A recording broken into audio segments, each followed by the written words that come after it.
Hey everyone, welcome to the channel. Thank you so much for being here. We're just going to be doing a pick a card today, so we're going to be helping your intuitive muscle flex today, okay? We're going to be pulling from the Herbal Tarot, and I'm going to be using the Spirit of the Herbs supplemental book for this deck by Michael Tierra and Candace Canton. So focus on the 3 cards ahead. If you need to pause the video to do this, that'll be all right. You have A, B, and C here. Focus on the options, feel it and see it in your mind's eye. Whichever and whatever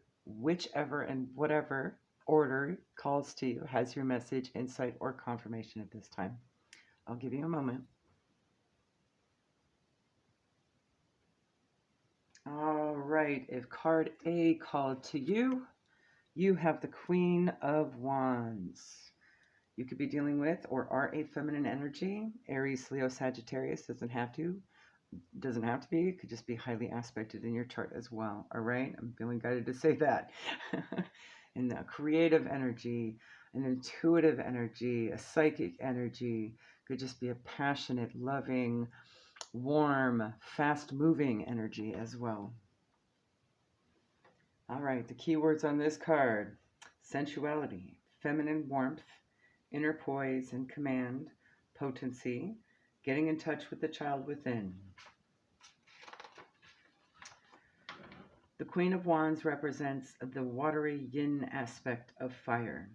She is depicted as a Native American whose earthiness is symbolized by her fertility.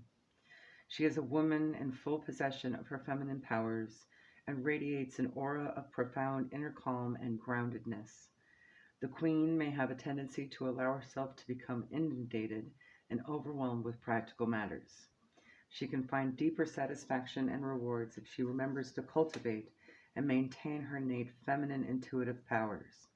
She may also need to make more time for shared intimacy and for allowing the inner child to emerge in a playful way. The affirmation on this card: discretion and receptivity are the keys to my power.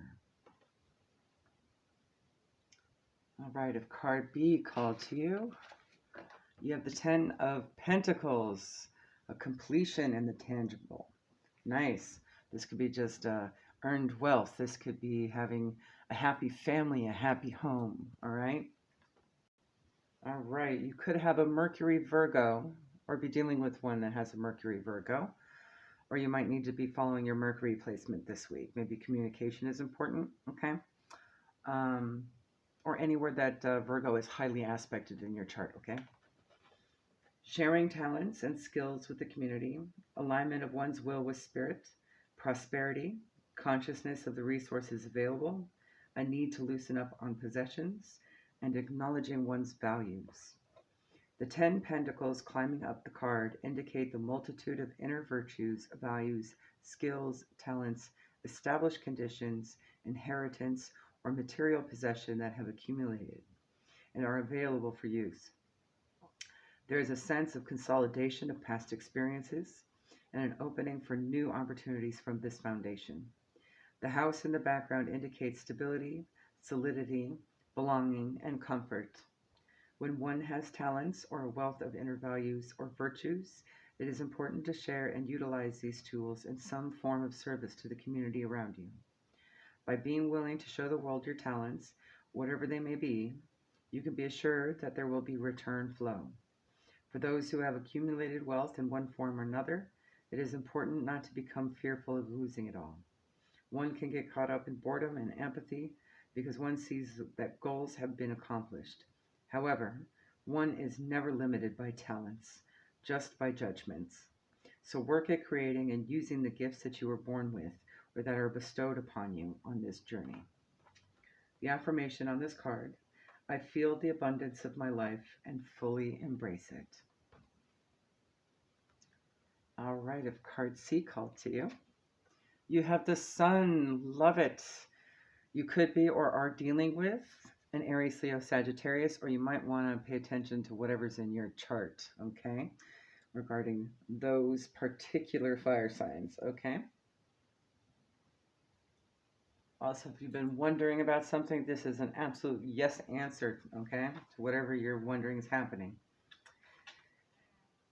Joy, creativity, being responsible for one's creations, warmth, following the heart's path, enjoyment and happiness with life, living in the moment, childlike enthusiasm, openness, willingness to bring form to one's dreams, commitment to love, reaching out, self importance, vanity, arrogance, and aloofness on the shadow side. Okay?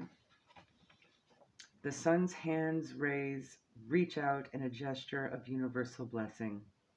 The Ankh represents eternal life, eternal light. The sun energy loves and illumines all things equally without judgment. The great solar disk in the sky is a benevolent being bringing warmth, love, clarity, and creativity to the worlds that it touches. This same solar energy flows within us. Our inner sun asks us to be joyful, light of heart, energized, caring, compassionate, and illuminated. We are now awakened, and as responsible beings, we are ready to bring form and clarity to the dreams that the moon brought us. You might also want to follow your moon sign since it's brought up. The sun represents the full flowering of the self. He asks us to live in the present moment and to experience the wonders inherent in the simplest things we do. It's time to regenerate the self and to follow the heart's path. The affirmation on this card: my heart is one with the infinite sun. Compassion and love flow from me.